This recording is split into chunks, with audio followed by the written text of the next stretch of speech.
తెలంగాణలో కొత్త బస్సులను సీఎం రేవంత్ రెడ్డి ప్రారంభించారు. సుపరిపాలన అందించడమే లక్ష్యంగా చాలా మార్పులు తెస్తామన్నారు. అందుకే మహిళలకు ఉచిత బస్సు ప్రయాణం తెచ్చామన్నారు.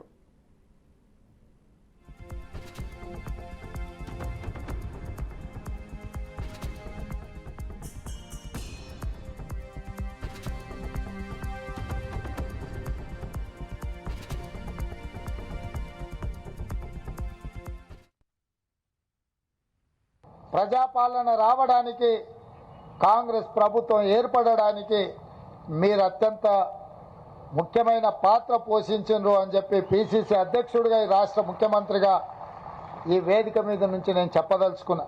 మేము ఎన్నికల మేనిఫెస్టోలో పెద్దలు శ్రీధర్ బాబు గారు ఆడబిడ్డలందరినీ కూడా ఉచిత బస్సు రవాణా సౌకర్యాన్ని ఏర్పాటు చేయాలి అని వారు నిర్ణయించారు. ప్రభుత్వం ఏర్పడ్డ ఎంబడే వారు ఆదేశించారు. 48 గంటల్లోనే శ్రీమతి సోనియా గాంధీ గారు హైదరాబాద్కు వచ్చి ఇచ్చిన హామీని, మొట్టమొదటి హామీని అమలు చేసిన చరిత్ర ఆర్టీసీ కార్మికులది.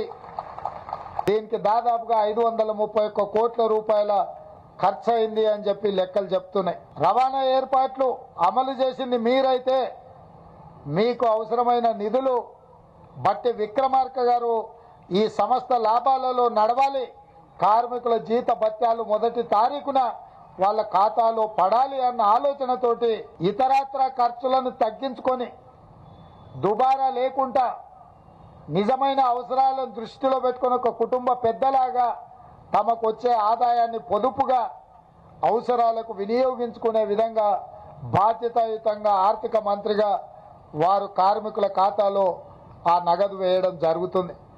ఒక్కరోజు సంతోష పెట్టడానికి అబద్ధం చెప్తే 364 రోజులు అబద్ధాలు చెప్పుకుంటూ బతకాల్సి వస్తుందని మా భట్టి గారు మాట్లాడినరు.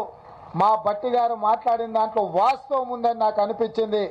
అందుకే రాష్ట్ర ప్రజలు ఈ వాస్తవిక బడ్జెట్ను అర్థం చేసుకొని నిజంగా ఎవరికి నిధులు కేటాయిస్తే వాళ్ళకు 100% నిధులు చేరే విధంగా మా పరిపాలన ఉంటుంది, మా నిర్ణయాలు ఉంటాయి. ఖచ్చితంగా ఈ ప్రభుత్వం మాట చెప్తే మాట నిలబెట్టుకుంటుంది.